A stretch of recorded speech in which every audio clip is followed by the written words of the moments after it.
जय हिंद फ्रेंड्स। तो हम आपकी लेकर आए हैं वार्षिक परीक्षा 2023-24 का विशेष सामान्य हिंदी का क्वेश्चन पेपर। ये क्वेश्चन पेपर आपके वार्षिक परीक्षा 2023-24 के लिए बहुत महत्वपूर्ण है। इसमें जितने भी क्वेश्चंस हैं वो आपकी परीक्षा के लिए महत्वपूर्ण हैं। यही क्वेश्चन पेपर आपकी वार्षिक परीक्षा 2023-24 में आपको दिखने वाला है। इसमें जितने भी क्वेश्चंस है वो आपकी एग्जाम के लिए इंपॉर्टेंट है, तो आपको एक एक क्वेश्चन को अच्छे से देखना है और उन क्वेश्चंस को अच्छे से सॉल्व करना है। साथ ही हम सारे क्वेश्चंस को सॉल्व करेंगे। उससे पहले अगर आपने अभी तक चैनल को सब्सक्राइब नहीं किया है तो चैनल को सब्सक्राइब कर दीजिए, साथ में भी बेल आइकन को प्रेस कर दीजिए, जिससे आने वाली वीडियो को नोटिफिकेशन आपको टाइम टू टाइम मिलती रहे, जिससे आप अपडेट बने रहें।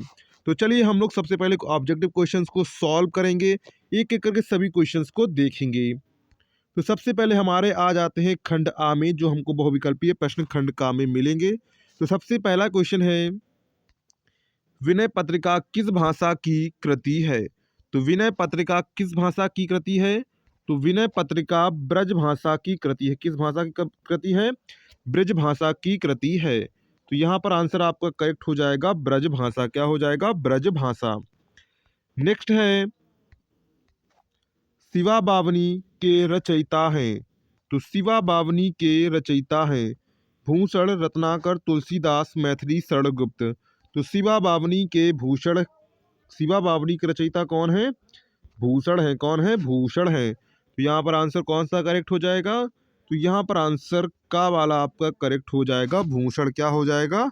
भूषण। नेक्स्ट है, कवि पंत को ज्ञानपीठ पुरस्कार मिला। तो कवि पंत को ज्ञानपीठ पुरस्कार मिला लोकायतन पर, चिदंबरा पर, वीणा पर, इनमें से कोई नहीं। तो कवि पंत को किस पर ज्ञानपीठ पुरस्कार मिला था? तो ये इन्हें मिला था चिदंबरा रचना पर। किस पर मिला था? चिदंबरा रचना पर मिला था। तो यहाँ आंसर क्या करेक्ट हो जाएगा? तो यहाँ पर आंसर इनका खा वाला करेक्ट हो जाएगा। कौन सा करेक्ट हो जाएगा? खा वाला आंसर आपका करेक्ट हो जाएगा चिदंबरा। क्या हो जाएगा? चिदंबरा। नेक्स्ट है, रीतिकालीन कवि हैं। तो रीतिकालीन कवि हैं मीराबाई, द्विजदेव, रसखान, विद्यापति। तो रीतकालीन कवि कौन है? देव है। कौन है? देव। तो यहाँ पर आंसर कौन सा करेक्ट हो जाएगा? तो यहाँ पर आंसर आपका खा वाला करेक्ट हो जाएगा द्विजदेव। क्या हो जाएगा? द्विजदेव, यानी कि ऑप्शन नंबर खा आपका करेक्ट हो जाएगा। नेक्स्ट है, भारतेंदु युग की रचना है। तो भारतेंदु युग की रचना है कामायनी, प्रेम माधुरी, निरुपमा, गुणमाली। तो यहाँ पर प्रेम माधुरी जो रचना है वो किसकी है? प्रेम माधुरी जो रचना है वो है भारतेंदु हरिश्चंद्र की। किसकी है? भारतेंदु हरिश्चंद्र की है। तो यहाँ पर आंसर कौन सा करेक्ट हो जाएगा? तो आपका आंसर करेक्ट हो जाएगा प्रेम माधुरी। क्या हो जाएगा? प्रेम माधुरी, यानी कि ऑप्शन नंबर आपका खा वाला करेक्ट हो जाएगा। इसके बाद नेक्स्ट क्वेश्चन है, आधुनिक युग की मीरा हैं सुमित्रा कुमारी चौहान, महादेवी वर्मा, सुभद्रा कुमारी चौहान, इनमें से कोई नहीं। तो आधुनिक युग की मीरा क्या है? महादेवी वर्मा है। कौन है? महादेवी वर्मा। तो यहाँ पर आंसर कौन सा करेक्ट हो जाएगा? तो यहाँ पर आंसर खा वाला आपका करेक्ट हो जाएगा। नेक्स्ट है, आनंद कादम्बनी के संपादक थे बद्री नारायण चौधरी प्रेमघन, बालकृष्ण भट्ट, प्रताप नारायण मिश्र, राधाचरण गोस्वामी। तो आनंद कादम्बनी पत्रिका के संपादक कौन से? बद्री नारायण चौधरी प्रेमघन थे। कौन थे? बद्री नारायण चौधरी प्रेमघन। तो यहाँ पर आंसर आपका का वाला करेक्ट हो जाएगा। क्या हो जाएगा? का वाला आंसर आपका करेक्ट हो जाएगा। नेक्स्ट है, दीपदान नामक रचना है। तो दीपदान नामक रचना है। तो दीपदान नामक रचना किसकी है? तो ये क्या है? ये एकांकी है, नाटक है, भेंट वार्ता है, लघु कथा है। तो ये क्या है? ये एक एकांकी है। क्या है? ये एक एकांकी है। तो यहाँ पर आंसर कौन सा करेक्ट हो जाएगा? तो यहाँ पर आंसर का वाला आपका करेक्ट हो जाएगा एकांकी। नेक्स्ट है क्वेश्चन नंबर 9, निम्नलिखित में से कौन रामानंद का शिष्य था? तो आपको बताना है कौन रामानंद का शिष्य था। तो रामानंद के शिष्य कौन थे? कबीर थे, यानी कि कबीर के गुरु का नाम क्या था? तो कबीर के गुरु का नाम क्या था? कबीर के गुरु का नाम था रामानंद। तो यहाँ पर आंसर आंसर आपका करेक्ट हो जाएगा कबीर। नेक्स्ट है, रामचरितमानस के रचयिता हैं। तो रामचरितमानस के रचयिता कौन है? तुलसीदास है। कौन है? तुलसीदास हैं। तो यहाँ पर हमारे 10 क्वेश्चन हो जाते हैं जो आपको देखने को मिलते हैं एक एक नंबर के इतिहास से, आपकी जो हिंदी साहित्य का इतिहास होता है उससे देखने को मिलते हैं। अब यहाँ पर जैसे 11 क्वेश्चन आपको दिए गए हैं जबकि 10 क्वेश्चंस होने चाहिए, तो यहाँ पर कुछ बच्चों का जो पेपर का पैटर्न है 20 क्वेश्चंस पूछे जाते हैं, पहले ही पूछ लिए जाते हैं। और कुछ पेपर में पैटर्न हो रहा है कि 10 क्वेश्चन पहले इतिहास से पूछे जाएंगे, इसके बाद आपके गद्यांश पद्यांश होंगे, इसके बाद में आपके 10 क्वेश्चन पूछे जाते हैं। तो इसमें क्या है, इसमें आपके जो 10 क्वेश्चंस हैं और 10 क्वेश्चंस हैं वो लगातार आपसे पूछ लिए गए हैं। तो ये क्वेश्चंस जिनके में पेपर का पैटर्न बदला हुआ है तो उसमें 20 पहले आ सकते हैं या फिर आपके 10 बाद में आएंगे, 10 पहले आएंगे। यहाँ पर आपको घबराने की ज़रूरत नहीं है कि यहाँ पर इसमें 11 से क्वेश्चन शुरू हैं, तो आपके 10 पहले आ सकते हैं या फिर 10 बाद में आ सकते हैं। तो नायक का संधि विच्छेद होगा, क्या आप कह रहा है, नायक का संधि विच्छेद होगा। तो नायक का संधि में जो विच्छेद होता है नय धन अका, क्या होता है, नय धन अका। तो यहाँ पर क्या हो जाएगा, गा वाला आंसर आपका करेक्ट हो जाएगा। नेक्स्ट है महर्षि का संधि विच्छेद है।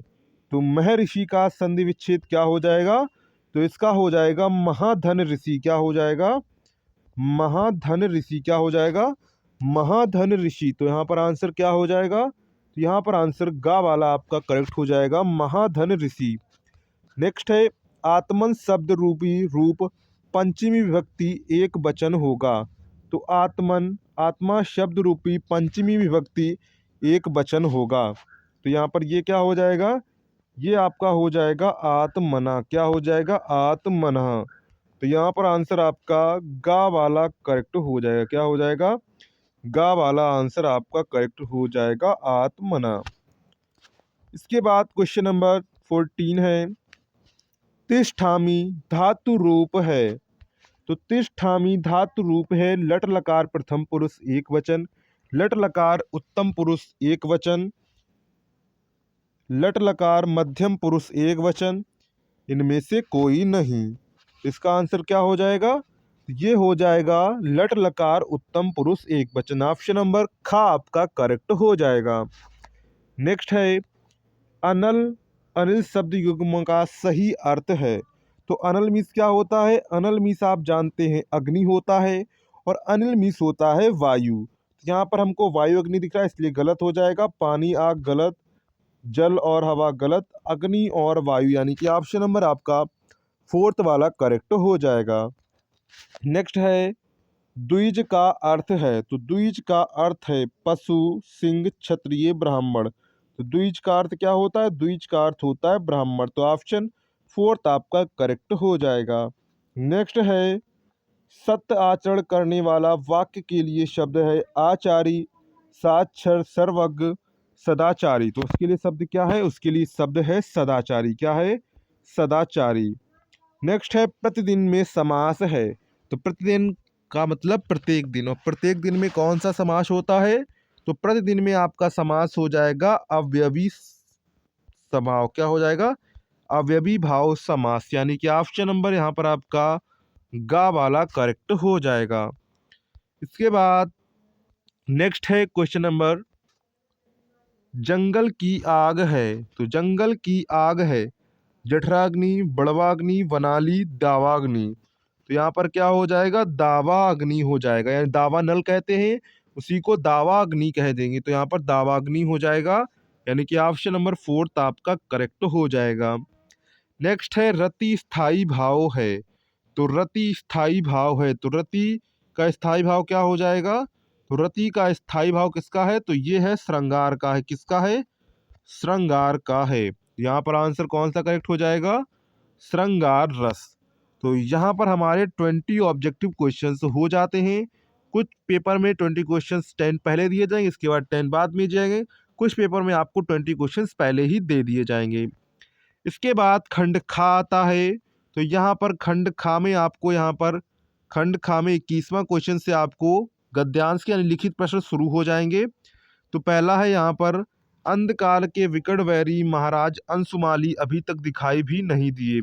इस टाइप का आपको एक गद्यांश दिया जाएगा, उस गद्यांश को आपको यहाँ पर नीचे 3 क्वेश्चंस दिए गए हैं, उन 3 क्वेश्चंस को आपको इनके आंसर्स देने होंगे। इसके बाद इसी प्रकार आपको 22 क्वेश्चन में यहाँ पर आपको एक पद्यांश दिया जाएगा, उस पद्यांश को आपको पढ़ना होगा। इसके बाद 3 क्वेश्चंस आपको इनके आंसर देने होंगे।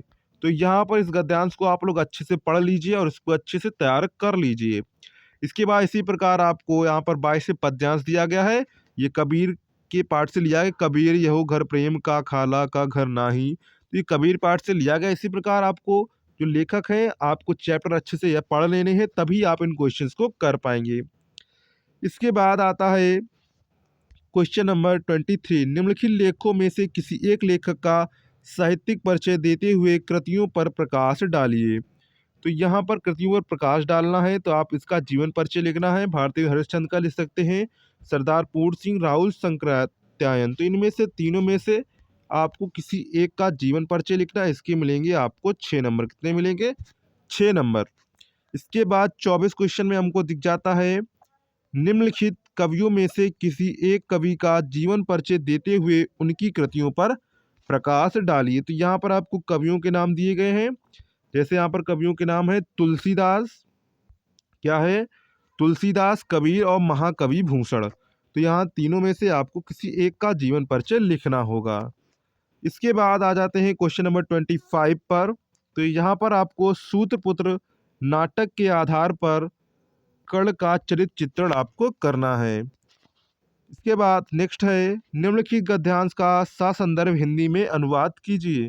तो यहाँ पर एक आपको गद्यांश दिया गया है आपके संस्कृत खंड से, उसका आपको ससंदर्भ यानी कि संदर्भ के साथ हिंदी में अनुवाद करना होगा। यहाँ पर देखिए, सूतपुत्र के नाटक के आधार पर कर्ण का चरित्र चित्रण कीजिए। तो ये आपके जो डिस्ट्रिक्ट होते हैं उसमें अलग अलग जिले वाइज जिले होता है, तो आपके जिस जिले में है आपको वो तैयार कर लेना है। इसके बाद क्वेश्चन नंबर 27 में आपको एक श्लोक दिया जाता है। उस श्लोक का आपको ससंदर्भ हिंदी में अनुवाद करना होता है। जैसे आपको एक गद्यांश दिया जाता है, उसी प्रकार आपको यहाँ पर एक संस्कृत का श्लोक दिया जाएगा, उसको आपको हिंदी में अनुवाद करना होगा। तो ये आप अच्छे से श्लोक तैयार कर लीजिए। इसके बाद क्वेश्चन नंबर 28 पर आते हैं। तो यहाँ पर वीर अथवा श्रृंगार रस की परिभाषा उदाहरण सहित लिखिए। तो यहाँ पर आपको श्रृंगार रस की परिभाषा और वीर रस, इनमें से किसी एक की आपको परिभाषा लिखनी है।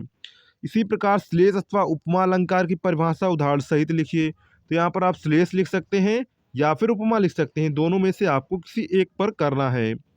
इसी प्रकार आपको यहाँ पर दूसरा दिख जाता है 30 क्वेश्चन, चौपाई अथवा सोरठा चंद का लक्षण उदाहरण सहित लिखिए।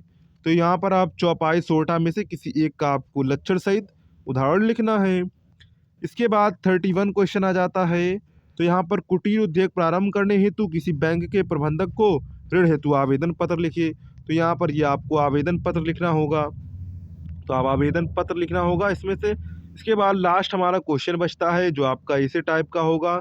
जैसे यहाँ पर क्या कहा, निम्नलिखित विषयों में से किसी एक पर अपनी भाषा शैली में निबंध लिखिए। बेरोजगारी की समस्या एवं समाधान, मेरा प्रिय कवि, मेरे सपनों का भारत, अनुशासन का महत्व, स्वच्छ भारत, स्वस्थ भारत। तो यहाँ पर आपको 5 टॉपिक दिए गए हैं। उन 5 टॉपिक में से आपको किसी एक टॉपिक पर अपनी भाषा शैली में निबंध लिखना होगा। तो ये आपका था कक्षा 11 वार्षिक परीक्षा 2023-24 का सामान्य हिंदी का क्वेश्चन पेपर, जो हमने आपके साथ साझा किया। तो ये क्वेश्चन पेपर आपके एनुअल एग्जाम के लिए इम्पॉर्टेंट है। तो चलिए, अगर आपको ये वीडियो पसंद आया हो, हमारी मेहनत पसंद आई हो, तो चैनल को सब्सक्राइब जरूर करिएगा। जो क्वेश्चन पेपर हमने आपके साथ साझा किया है वो आपकी आने वाली वार्षिक परीक्षा के लिए महत्वपूर्ण है, तो आप जिसे जरूर 100% तैयार कर लीजिएगा। चाहे चैनल को सब्सक्राइब करिएगा चाहे ना करिएगा, यह आपके एग्जाम के लिए इम्पॉर्टेंट है, इसलिए हमने आपके साथ सभी बच्चों के लिए हम ऐसे ही क्वेश्चन पेपर लाते रहते हैं। तो चलिए मिलते हैं नेक्स्ट वीडियो में, तब तक के लिए जय हिंद।